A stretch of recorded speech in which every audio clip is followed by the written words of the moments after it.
Let's start with preparation of your mandibular first molar. So I'm using flat and 0.5 millimeter na long tapered burr.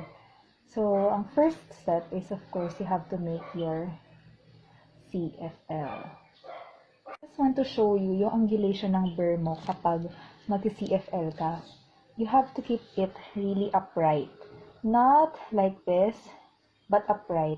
So, nakikita nyo na ang unang tinatamaan ng burr mo is not really at the CFL first.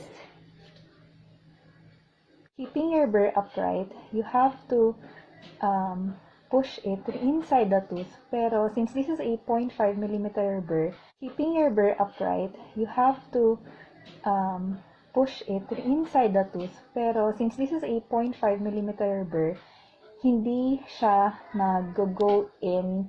Kahit buong diameter ng burr mo ay ipasok sa depth ng ngipin, it's okay because it's 0.5 millimeter.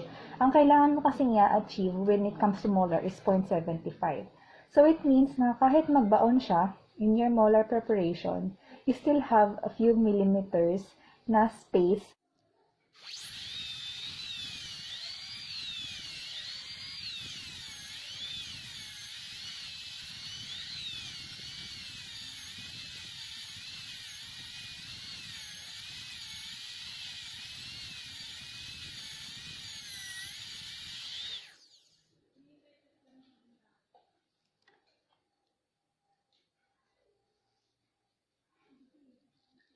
So, ang next is, habang nagre-reduce ka neto, of course, wala ka pang na-create na shoulder. I just want to show you kung paano ka gagawa ng proximal cut mo when you do this. Usually kasi, ang ginagawa ng students, they push their burr directly towards the whole surface of the tooth. So, I'll show you how it should be. Start ka muna sa taas. Yan. While diagonally, so nahipapansin nyo yun, from the lower part, you go upper. You go slanting towards the back portion.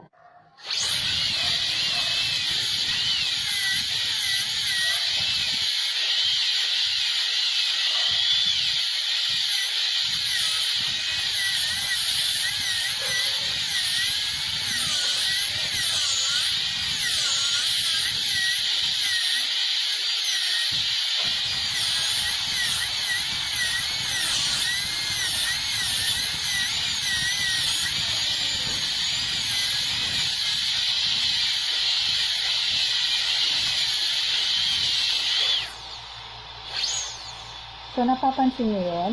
You are starting from here, going upper, para nakikita nyo yung bawas nyo from the buccal aspect going to the back part. And you're also preventing na mag-burn or masira yung burr nyo.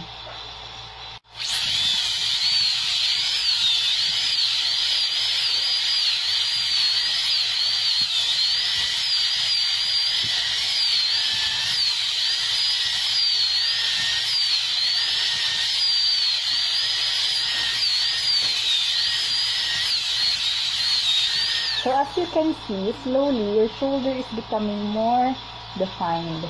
Pumapasok na yung burr nyo, as you can see here. Ibig sabihin, 0.5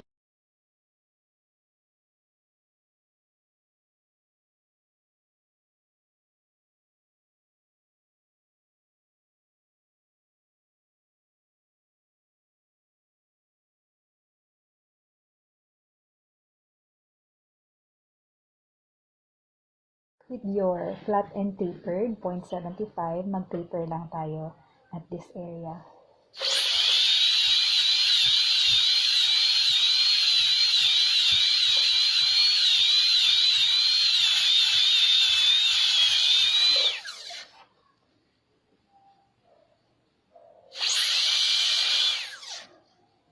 Alright, so we're going to your occlusal reduction already. Let's put flutes on the buccal surface. Okay. You will use your finishing burr.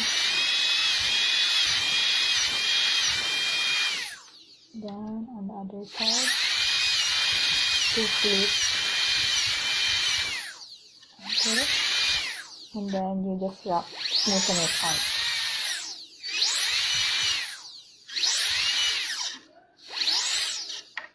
Okay.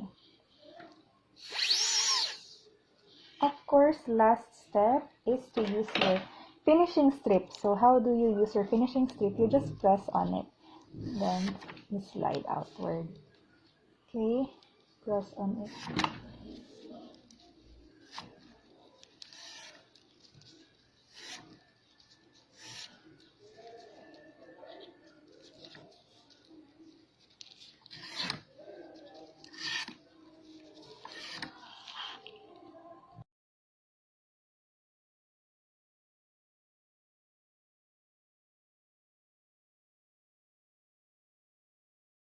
Before tayo mag-proceed sa preparation for amalgam and carving and also FPD, one thing na ginagawa ko for those who want to learn is I check their instruments and burrs first. So, ito yung mga lagi kong ginagamit when it comes to burrs. Simula tayo sa round burr, pero round burr, hindi ko siya masyadong ginagamit kasi pang ano lang siya for the initial cut lang siya, pero moving on, ito na yung mga lagi kong ginagamit, which is inverted cone.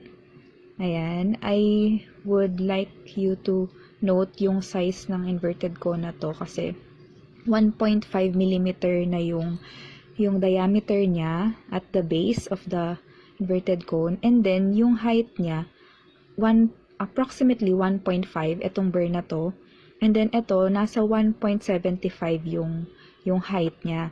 So kapag nagpe-prep ako ng resto, I would know na yung isthmus width ng preparation mo is correct already kapag nagpa-pass through na siya. Itong burr na to, nagpa-pass through na siya freely sa isthmus ng preparation mo. So, even without mga pang-measure, you know immediately sa burr mo pa lang, kapag in-stop mo yung handpiece mo, you know immediately na ang preparation mo is at the right isthmus width and at the right height. Kasi sa burr mo pa lang na inverted cone, kita mo na, it's like pang-measure mo na rin siya.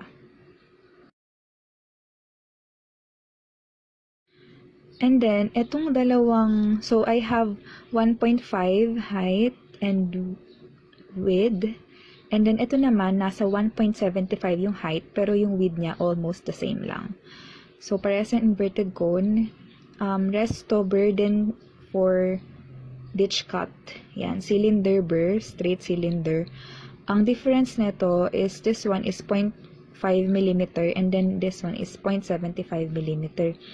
Usually, gumagamit pa ako ng mas malaki dito when it comes to molars, pero you can do it with these two cylinder burrs na.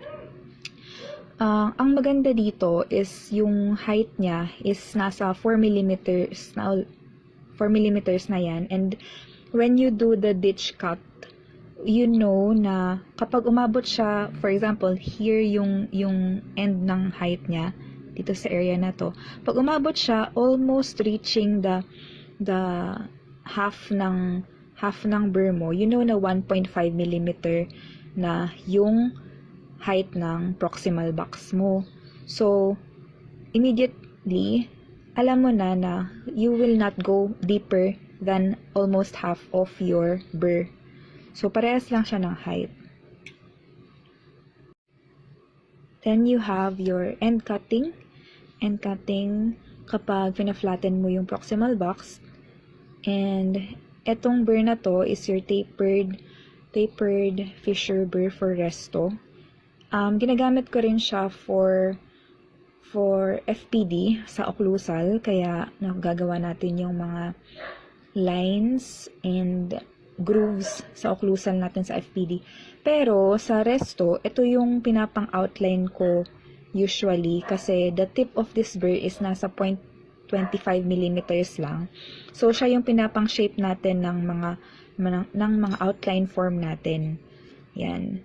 since maliit yung tip niya, mabilis mo lang siyang ma-control and hindi siya nakaka-damage gaano kapag meron kang wrong movements, maliit lang siya, so hindi mo siya kailangang i-control. So, ito yung as what I can see, ito yung pinaka-important na burr sa Resto. Kasi, hindi siya masyadong, kapag, actually before, meron pa akong burr na ginagamit na mas maliit pa dito. Kasi, mas maliit, mas mabilis mo makakontrol. So, as you can see, mahaba na siya. Nasa 4 mm na rin siya, ang height. Pero, okay na rin siya at this point. Moving on sa FPD burrs, meron tayong tapered fissure na flat end, and then dalawa siya na flat end na pinili natin. Isa is 0.5 for proximal natin na premolars, and then 0.75 for molars. We have also yung chamfer na end. Before, I usually use round end lang, pero maganda kasi siya kasi it's torpedo burr. Parang pointed yung tip niya, round na pointed. So, round ang edges with the pointed tip. Maganda siya for chamfer. Meron tayong 0.75 and ito, nagpupunta na siya going near to 1 mm. So, finishing burrs, after mo mag-gross reduction for the last steps lang sa FPD, ito, you can also use pear-shaped and then flame-shaped na burr for anteriors. And then, ito ulit, finishing burr na torpedo and then flat end, nasa 0.75 and then 1 mm. So, for those who will take the board exams, mabilis kasi sa board exam kasi kailangan i-knockdown mo yung missing tooth for FPD. Mas mabilis mag-reduce or mag-knockdown ng typodont using this burr. Yan. Para demolishing burr siya. Wavy na cylindrical. Okay, so in choosing the best discard clayoid for amalgam carving, you have to take note yung smallest na clayoid part of your instrument. So, i-compare natin how do you select the best discard clayoid. So, hindi naman kailangan branded na instrument, pero you have to check kasi usually kahit pare-parehas na brand yan in your dental supplies, merong mga tip na best. So, piliin nyo na lang. You have here the first criteria ng maganda ang instrument is how thin it is. So, kita mo pa lang dito na etong discoid clayoid na to is the thinnest. I-compare natin siya sa mga ibang discoid clayoid. You can see na going here, ang kakapal na niya. So, hindi mo ma-achieve yung magandang mga grooves mo if makapal yung discoid. So, ang pagpipilian mo na lang next, ang pumasok sa criteria mo is ito, and then ito, yung pagiging thin niya, and then ito, makapal na. So, wag niyo na tong pipiliin because you can see here how thick it is. Next criteria is yung pagiging pointed nung tip. Yan. Pagiging pointed nung tip, okay din to. But, in choosing the best is you have to see kung ano yung pinaka-smallest na discoid. So as you can see, ang smallest dito is ito. And then, okay din to actually, pero hindi na siya pointed. Probably nag-wear down na siya. Kaya, you have to select the best discoid and discoid clayoid na instruments for your resto. Kasi yun talaga yung magdadala ng carving nyo for amalgam. Okay? In choosing the right plugger, important siya, not just for your amalgam plugging, but also for your restoration. Kasi when your amalgam plugger has the width or diameter na 1.5 yung width niya, or you can use your I1-son caliper.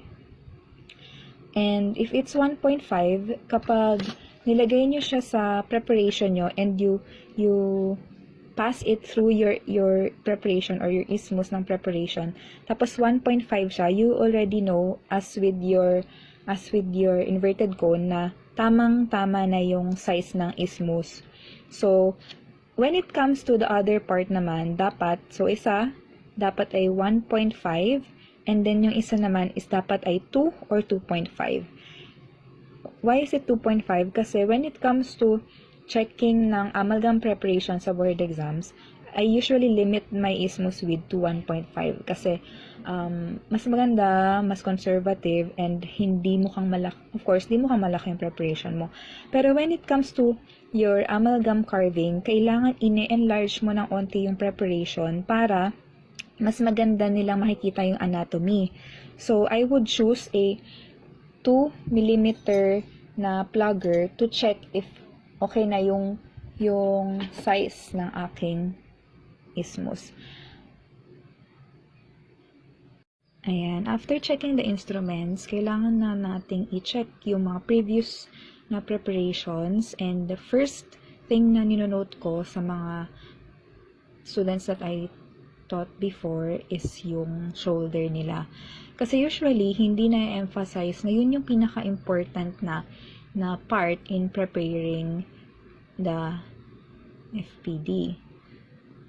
Because when it's not properly prepared, hindi magiging maganda yung height tingnan, magiging mukha siyang maikli, as what you can see here. Mukha siyang maikli because mataas pa rin yung shoulder niya dito, mataas ang shoulder niya dito, pero dapat, di ba, 0.5 lang ang height niyan, and also, ang width ng shoulder is nasa 0.75 and to 1 mm kapag molar, and kapag premolar, 0.75. Nakikita natin sa preparation na to that yung shoulder niya hindi ganun ka-defined. So, before proceeding to the body of your tooth, yung and also occlusal reduction, dapat maganda na yung shoulder nyo. Kasi kapag nag-proceed kayo sa ibang aspects, nag-body na kayo, nag-proximal reduction na kayo, nag-occlusal reduction na kayo, without having the correct shoulder, hindi rin magiging maganda yung result. So, start practicing a nice shoulder, and kapag hindi pa maayos yung shoulder nyo, huwag kayong magmamadali na mag-proceed sa occlusal and also sa body ng ngipin. Marami pang pwedeng ma-comment. So, kailangan siyang iayos yung pag-polish, of course, and tuturuan na lang din natin kayo for your occlusal reduction. Pero the most important, I would like you to remember, is yung shoulder. And then, the shoulder kasi, it dictates. Kapag maganda yung shoulder nyo, it would dictate kung ano na yung shape ng reduction nyo sa buccal, sa proximal, and also sa lingual. Kasi, yung shape niyan dapat, it should just follow the outline of your tooth. So, kung hindi regular yung pag-reduce mo ng shoulder, hindi mo rin makukuha yung proper shape ng occlusal form mo. So, it always starts in the quality of your shoulder. So, mapapansin mo, no, hindi regular, but with practice, kaya naman yan gawin. Ayan. So, ito rin, of course, sa premolar, as you can see, hindi equal yung shoulder, kaya hindi rin naging equal yung shape ng occlusal form niya. Okay? So, dapat round ang occlusal shape, pero since maliit dito, maliit sa lingual, then, hindi ganun ka-symmetrical din yung naging result of your your preparation. So, in your carving for amalgam, you have to memorize first the occlusal grooves where it falls, kung paano nagko-connect yung one groove to another. So, ang pinakamabilis malocate kasi when you have filled your preparation with amalgam, you start with your lingual developmental groove kasi nasa center siya, and then it falls into your central pit. Central pit almost at the center of your cusp. So, how do your lingual developmental groove connect naman to your mesio-buccal developmental groove? You have to remember na merong 2 millimeters groove before they connect. So, from the central pit, you have to go upward and then tsaka ka magko-connect sa mesio-buccal developmental groove mo. Okay? Then also going to your distobuccal developmental groove, how does these 2 points connect? Central pit going to your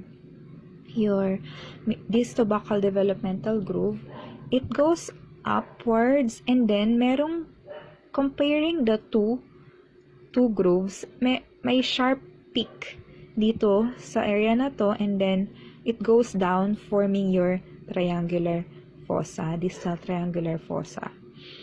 And then also sa kabilang mesial part, wala siyang sharp peak if you can observe. So it just goes rounded ang groove and then ends to your mesial triangular fossa. Okay, ang gagawin ko when I teach that to them, I would want them to draw it on a paper. Rough sketch lang na their lingual developmental groove ends in your central pit, and then merong 2 millimeters upward groove meeting your mesio-buccal developmental groove, then going to your mesial triangular fossa. Moving on naman to the distobuccal developmental groove, it meets with a sharp peak, right? Sharp peak, then going down to your distal triangular fossa. Ang isa pang nagpapaganda sa carving ng amalgam is when you preserve the thickness. Itong thickness na to. So you have to note na your distal triangular fossa, it almost ends sa ridge. Magkatapat siya sa ridge ng inyong mesio-buccal cusp. So, cusp tip and your point ng triangular fossa mo, it's almost parallel. Okay? And then also at this part, diba, you have to keep this distance para maging maganda yung carving. So, if you note that already, draw it on a piece of paper para that would immediately come to your mind na lang kapag nag-amalgam carving na kayo. Sa upper naman, it's easier to start with your buccal groove kasi it's located in the middle, and when you start with it, as it goes down, it goes to your central pit. When you stop in your central pit, ko-connect ka na sa central groove of going to your mesial triangular fossa. Diba? Okay, going to your mesial triangular fossa. After nyan, you can now proceed to your triangular groove of your oblique ridge, diba? So, balik ka ulit dito. When you go down, triangular groove of your oblique ridge, it meets your distal oblique ridge na. Okay? So, kailangan mong ma-remember yung mga simple connections like that. So, when you go down, it meets your distal oblique ridge, okay? And then forms your distal triangular fossa.